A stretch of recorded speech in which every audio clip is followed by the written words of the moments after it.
Tu as 3 jours pour quitter la maison. Ma sœur Emma a souri avec suffisance de l'autre côté de la table. Maman et papa ont juste regardé en silence. Je n'ai pas bronché. J'ai sorti les titres de propriété de mon sac et je les ai posés à côté de mon assiette intacte. En fait, dis-je d'une voix calme mais tranchante, vous avez tous 24 heures. Leurs fourchettes sont tombées. Le sourire suffisant d'Emma s'est estompé. Cela aurait dû être un paisible dîner du dimanche. Poulet au romarin, purée de pommes de terre, et la lumière du feu dansant sur les murs. Mais dans ma famille, la trahison arrivait toujours vêtue de politesse. Ce qu'ils ne savaient pas, c'est que pendant qu'ils chuchotaient à huis clos, je m'étais préparée. Pendant qu'ils complotaient, j'avais des reçus. Et pendant qu'ils complotaient pour me chasser, j'avais tranquillement construit les murs légaux qui les garderaient à l'extérieur. Cette nuit-là n'était pas seulement la fin d'un repas, c'était le début d'un règlement de compte. Il y a 3 ans, cette maison était à quelques jours de la saisie. Papa avait perdu la plupart de sa retraite dans un mauvais plan d'investissement, et les factures médicales de maman s'étaient accumulées plus haut que le plafond de la cuisine. Emma, elle était au Colorado vivant son rêve d'influenceuse de yoga, publiant des photos de Bali pendant que je raclais les fonds de tiroir pour payer la facture de gaz. Je ne leur ai jamais dit à quel point nous étions proches de tout perdre. J'ai simplement agi. J'ai refinancé l'hypothèque à mon nom, j'ai contracté un prêt commercial en utilisant mes revenus de conceptrice indépendante comme garantie. J'ai travaillé 60 heures par semaine depuis la petite chambre d'amis m'endormant souvent à côté de feuilles de calcul et d'avis de retard. Ils n'ont pas demandé comment les factures étaient repayées. Ils ont simplement remercié Dieu que les lettres de saisie aient cessé d'arriver. Et je les ai laissés croire ce qu'ils voulaient parce que je ne le faisais pas pour les applaudissements. Je le faisais parce que cette maison contenait chaque souvenir qui me semblait encore réel. Le papier peint à fleurs que maman a choisi en 1998. La marque de brûlure sur la terrasse des feux d'artifice que papa nous a laissé allumer un 4 juillet imprudent. Même la 3e marche qui craque, celle qui me trahissait toujours, lors de mes raids nocturnes au réfrigérateur. Cet endroit était ma maison pas seulement en briques et en poutres, mais dans le sang. Je me souviens du jour où l'acte de propriété a été transféré à mon nom. Maman et papa l'ont signé au bureau de l'avocat, les mains tremblantes. « Êtes-vous sûr ?» a demandé l'avocat. Papa a hoché la tête. C'est la seule façon pour nous de survivre à ça. J'étais calme à l'extérieur, mais à l'intérieur, je sentais le poids écrasant d'un héritage sans célébration. Responsabilité, pas privilège. Le soir même, Emma a appelé pour la première fois en des mois. Non pas pour prendre de mes nouvelles, mais pour se vanter de sa nouvelle Jeep et de la façon dont son petit ami l'avait demandé en mariage avec une bague en saphir. Je ne lui ai pas parlé de la maison, ni de la dette, ni du fait que j'avais mangé des ramen instantanés pendant 3 jours d'affilée. Elle s'en serait fichue. Ou pire, elle aurait trouvé un moyen de le déformer en quelque chose de laid comme elle l'a toujours fait. En grandissant, Emma était l'enfant en or, la pom-pom girl, vedette la major de sa promotion, la petite princesse de papa. J'étais la discrète celle qui ne demandait jamais grand-chose. Et parce que je n'ai jamais rien exigé, ils ont oublié d'offrir. Mais je me souvenais de tout. Chaque anniversaire manqué, chaque appel téléphonique d'urgence qu'elle a ignoré, chaque fois que maman disait « Elle est juste occupée, chérie, ne sois pas jalouse ». Je n'étais pas jalouse, j'étais épuisée.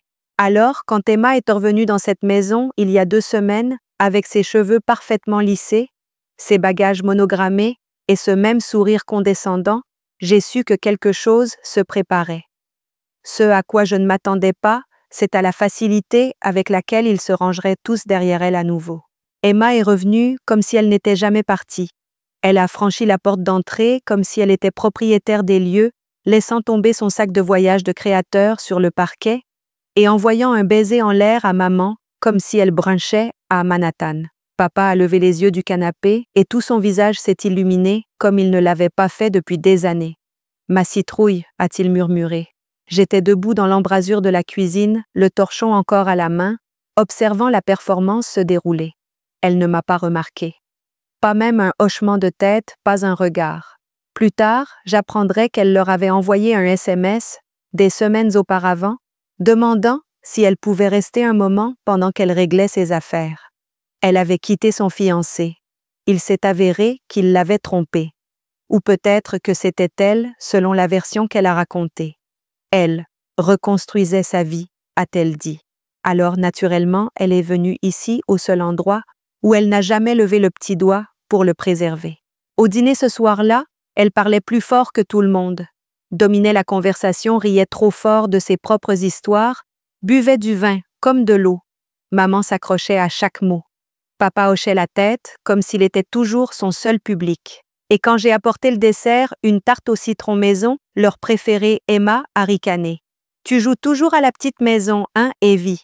C'était une petite pique, mais elle a atterri comme une dague. Elle n'a jamais rien dit d'ouvertement cruel. Emma était trop raffinée pour ça. Non, ses armes étaient des plus subtiles, des compliments à double sens, des rejets d'une syllabe, des comparaisons trop désinvoltes pour être involontaires. Et pourtant, ça a fonctionné. En quelques jours, maman et papa ont recommencé à suivre de vieux rythmes. Emma dormait dans la chambre principale. Je restais dans la chambre d'amis, la même que j'avais transformée en bureau à domicile, après des mois à vivre comme une locataire dans ma propre maison. Emma a juste besoin d'espace pour guérir, a dit maman doucement un matin. Ne rends pas les choses tendues, a ajouté papa sans lever les yeux de son café. Tendu, ce mot encore. Apparemment exister était tendu. Payer les factures tendues. Essayer de maintenir des limites tendues. Mais Emma, se pavanant en robe de soie et ignorant chaque corvée partagée totalement acceptable. Je me suis tue pendant un moment, jusqu'à ce que je les entende chuchoter sur le porche un soir. Elle a toujours été si rigide, a dit Emma. Elle est fatiguée, a répondu maman. Et tu sais, Evelyne, elle s'accroche aux choses. Je pense juste qu'il est peut-être temps qu'elle grandisse et passe à autre chose. Peut-être qu'elle devrait trouver son propre logement. Il ne savait pas que j'étais debout, juste à l'intérieur de la porte moustiquaire. Et je n'ai rien dit à ce moment-là. Mais à ce moment-là, j'ai su que ce n'était pas temporaire. Emma n'était pas revenue à la maison pour guérir. Elle était venue pour récupérer. Et maman et papa étaient prêts à la laisser faire. Cela ne s'est pas produit d'un seul coup. C'est le propre de l'érosion. C'est lent, silencieux, presque doux, jusqu'à ce qu'un jour vous vous réveilliez et réalisiez que les fondations ont disparu sous vos pieds. D'abord, il y a eu les petites choses. Maman a cessé de demander si je voulais du café le matin. Papa a laissé le courrier non ouvert sur la table du couloir du courrier à mon nom. Emma a déplacé mes affaires dans la cuisine, a réorganisé l'étagère à épices que j'avais organisée, a ri de son désordre d'avant. Personne ne m'a demandé. Puis sont venues les conversations qui s'arrêtaient quand j'entrais dans la pièce. Les regards entre eux fugaces, mais indubitables. J'ai commencé à me sentir comme une invitée, comme si j'étais entrée dans la maison de quelqu'un d'autre et que j'avais abusé de son hospitalité. Un soir, je suis entrée dans le salon et je les ai trouvés assis ensemble, sur le canapé, des verres de vin, à la main, le feu crépitant. Emma leur parlait d'un cours d'immobilier qu'elle avait suivi en ligne. « Je pense qu'il serait intelligent de réduire la taille à terme », a-t-elle dit nonchalamment. Peut-être même vendre la maison tant qu'elle est encore en bon état. Prendre un condo quelque part de plus calme. Cet endroit est tout simplement trop grand pour Evelyne seule. Je suis restée là dans l'embrasure de la porte figée. Ils ne m'ont même pas remarqué. J'ai quitté la pièce sans un mot et j'ai fermé doucement la porte de la chambre d'amis derrière moi. Je n'ai pas pleuré, je n'ai pas crié. Je me suis assise à mon bureau et j'ai ouvert le dossier intitulé « Documents de propriété ». Acte de propriété, transfert de titre, refinancement hypothécaire, reçu d'impôt, note du conseil juridique. Mon nom, ma responsabilité, ma maison. Mais cela ne semblait plus avoir d'importance, car d'une manière ou d'une autre, à leurs yeux, Emma était toujours le centre de gravité, celle autour de laquelle ils tournaient. Peu importe depuis combien de temps elle était partie, peu importe le peu qu'elle avait donné en retour, elle n'avait pas gagné leur loyauté. Elle l'avait héritée.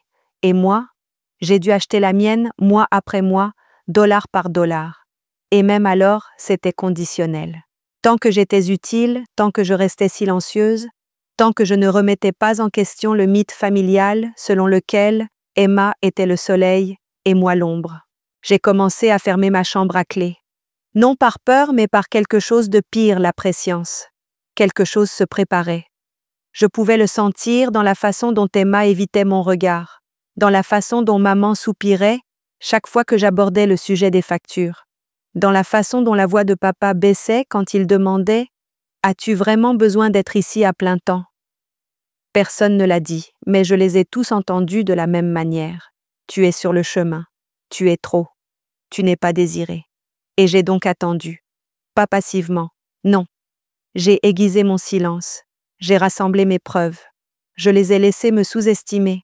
Je les ai laissés penser que j'étais douce, ou effrayée, ou trop loyale pour me battre, parce que je savais que le coup allait venir. Je ne savais juste pas que ça viendrait avec du poulet rôti et du vin rouge. Cela devait être juste un autre dîner. Poulet rôti, purée de pommes de terre à l'ail, cette salade vinaigrette au citron que maman faisait toujours quand elle voulait que les choses semblent normales. La table était mise pour 4. Emma a apporté du vin, une bouteille hors de prix qu'elle avait achetée en rentrant du yoga. Papa a découpé le poulet comme si c'était Thanksgiving.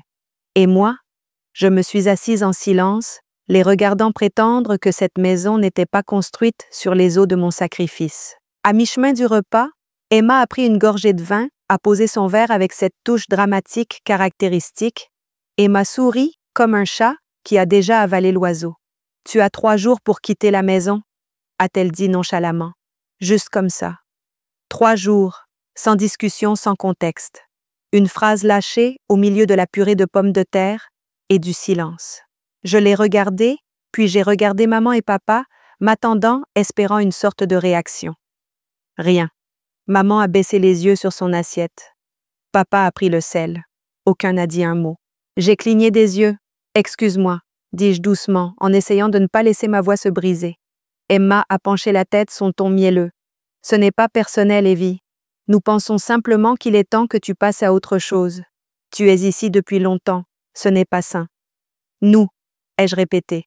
« Maman et papa sont d'accord », a-t-elle dit doucement, les regardant comme un avocat révélant ses co-signataires. Papa s'est raclé la gorge. « Il ne s'agit pas de la maison », a-t-il marmonné. « Il s'agit de paix d'harmonie. »« Paix », ai-je murmuré. « Vous pensez que c'est la paix. » Emma s'est penchée en avant, les coudes sur la table, comme si nous bavardions autour d'un café. « Je ne veux juste pas que nous continuions à marcher sur des œufs.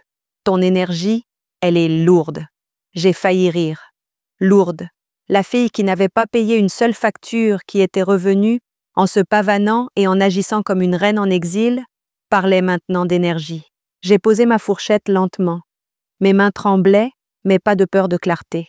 J'ai sorti le dossier épais de mon sac, celui que je n'avais pas touché depuis des mois, mais que je gardais toujours près de moi. Je l'ai ouvert, j'ai tourné à la première page, et je l'ai fait glisser sur la table vers Emma. L'acte de propriété à mon nom. Signé notarié déposé il y a 2 ans. Puis, je les ai regardés dans les yeux tous les 3. En fait, dis-je calmement, vous avez tous 24 heures. Le silence qui suivit fut comme un coup de tonnerre. Pendant un instant, personne ne bougea. Emma regardait l'acte de propriété comme s'il était écrit dans une autre langue. Les yeux de maman s'y posèrent, puis sur moi grands ouverts, avec quelque chose entre l'incrédulité et la peur. Papa posa sa fourchette lentement comme pour empêcher la table de trembler.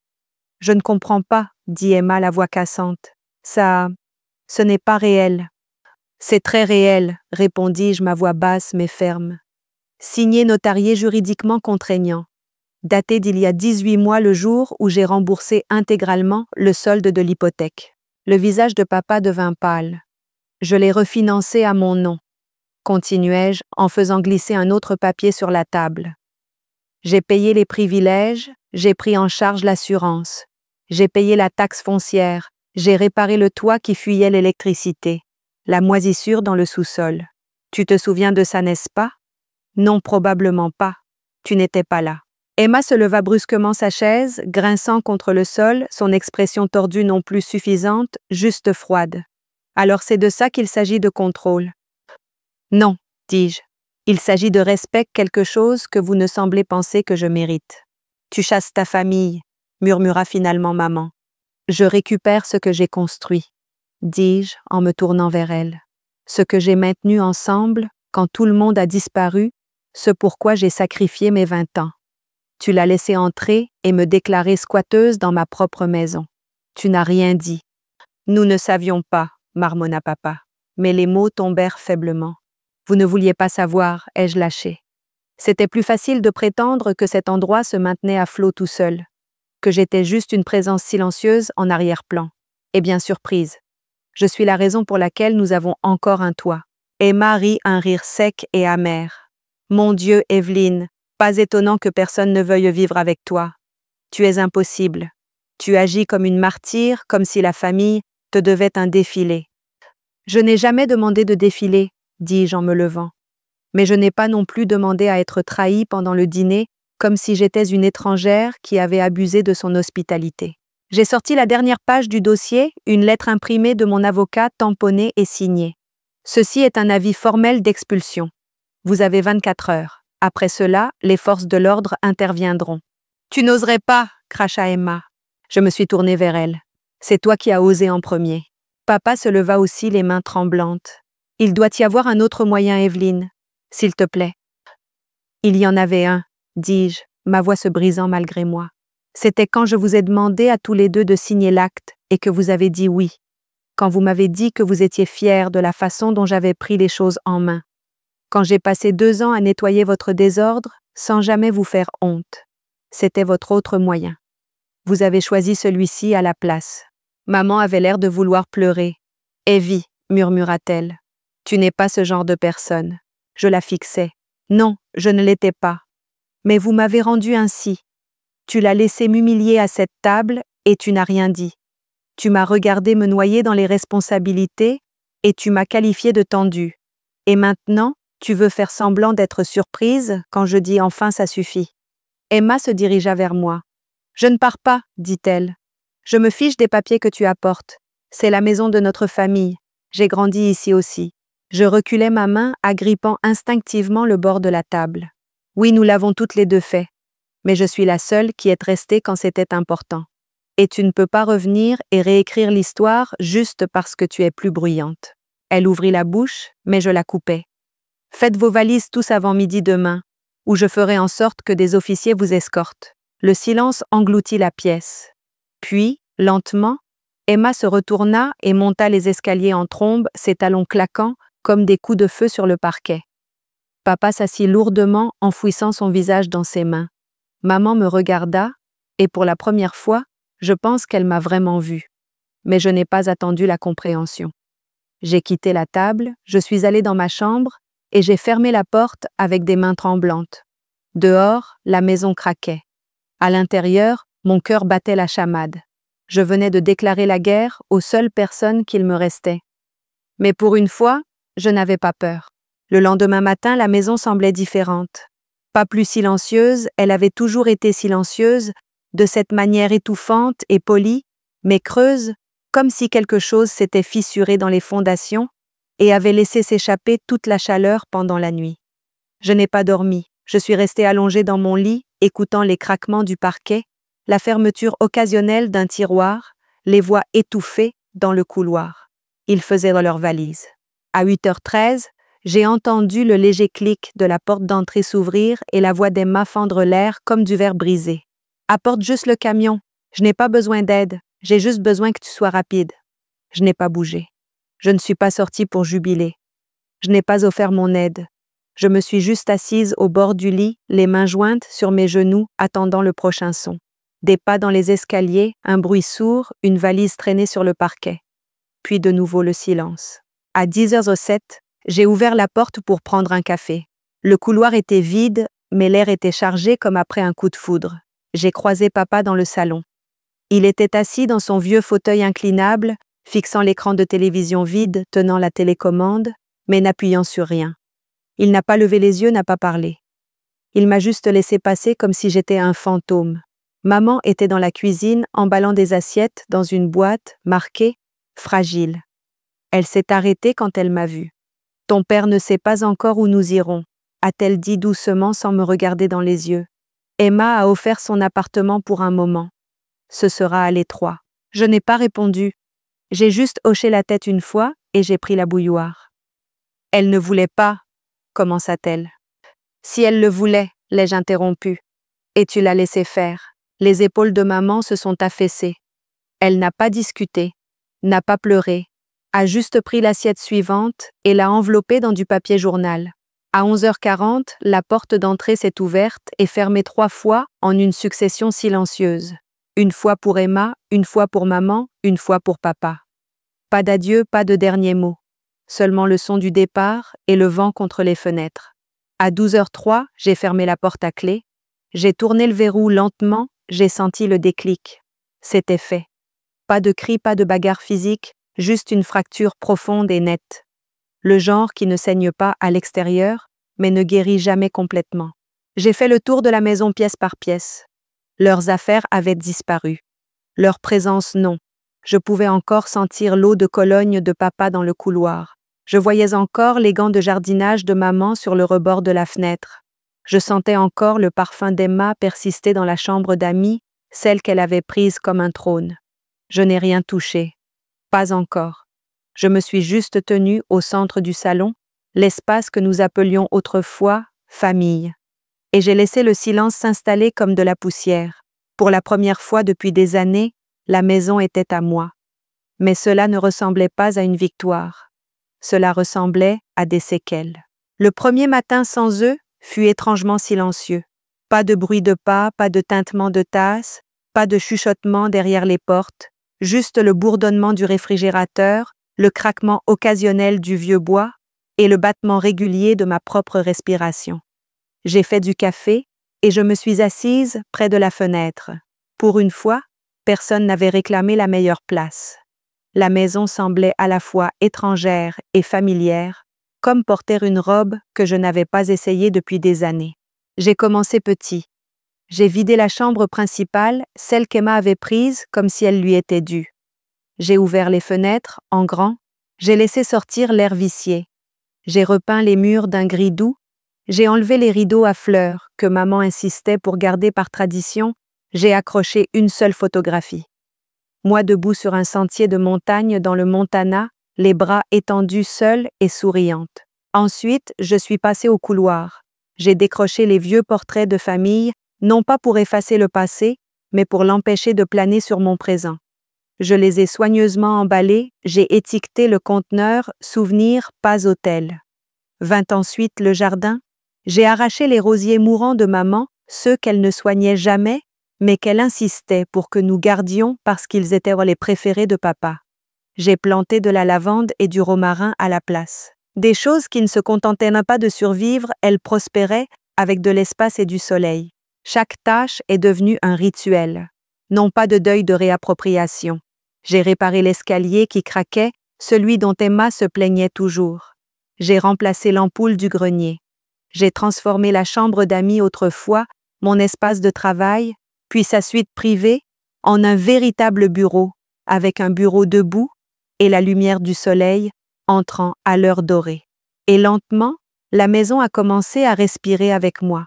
Elle a cessé de se sentir hantée, a cessé de résonner de « et si », et a presque commencé à ressembler à un lieu construit pour le présent, pas pour les fantômes des personnes qui sont parties. J'ai travaillé, j'ai dormi, j'ai cuisiné des repas juste pour moi. J'ai mis de la musique à tue-tête, j'ai dansé pieds nus dans le couloir, j'ai ri un rire franc et entier quand j'ai renversé du café sur un tapis et que je n'ai pas eu à m'en excuser. Pour la première fois, je n'attendais pas d'être vue. Je ne m'ajustais pas pour être plus facile, plus silencieuse, plus pratique. J'étais seule, mais je ne me sentais pas seule, car tout ce qui m'entourait, les murs, les étagères, le carrelage ébréché que je n'avais pas encore remplacé, n'étaient pas seulement à moi sur le papier. Ils étaient à moi en présence, en effort, en intention. Et c'était suffisant. C'est arrivé un mardi. Une enveloppe blanche unie glissée entre les factures et les coupons. Pas d'adresse de retour, mais j'ai reconnu l'écriture instantanément. Bouclée, soignée cursive. La même que maman utilisait quand elle étiquetait nos dossiers scolaires ou écrivait des cartes d'anniversaire avec des smileys dans les coins. Je suis restée près de la boîte aux lettres, pendant un long moment, la tenant simplement. Une partie de moi ne voulait pas l'ouvrir, non par peur, mais par désintérêt, comme relire un livre que j'avais déjà fermé. Mais je l'ai fait. La lettre faisait 2 pages. Propre. Pas de rature. Pas d'excuses. Elle disait qu'elle me pardonnait. Me pardonnait comme si j'étais celle qui les avait trahis. comme si défendre ma maison, mes limites, ma valeur, était quelque chose de honteux qui avait besoin d'absolution. Elle a écrit qu'elle espérait qu'un jour, je retrouverais la raison qu'Emma faisait de son mieux et qu'il se débrouillait dans l'appartement en ville, même s'il était exigu et moins qu'idéal. Elle a terminé par « Nous t'aimons toujours, Evelyne, même si nous ne te comprenons plus ». Je l'ai lu une fois, puis je l'ai plié lentement avec précision et je l'ai jeté dans la poubelle à côté du recyclage. Non par colère, non comme un geste dramatique, simplement parce que je n'en avais pas besoin. Je n'avais pas besoin d'un amour enveloppé de conditions. Je n'avais pas besoin d'être comprise par des gens qui ne se sont jamais donné la peine d'essayer. Pendant si longtemps, j'avais mendié des miettes validation, gentillesse, reconnaissance. Maintenant, j'étais comblée. Le silence qui a suivi leur absence n'était plus solitaire, c'était de la clarté. La maison ne résonnait plus comme avant. Elle me tenait pas parfaitement, pas doucement, mais honnêtement. J'ai versé du thé, je me suis assise près de la fenêtre et j'ai regardé la lumière de l'après-midi se répandre sur les nouvelles plantes de lavande. Et j'ai souri. Parce que certaines histoires n'ont pas besoin d'un point final. Elles ont juste besoin d'une porte et de la force de la fermer.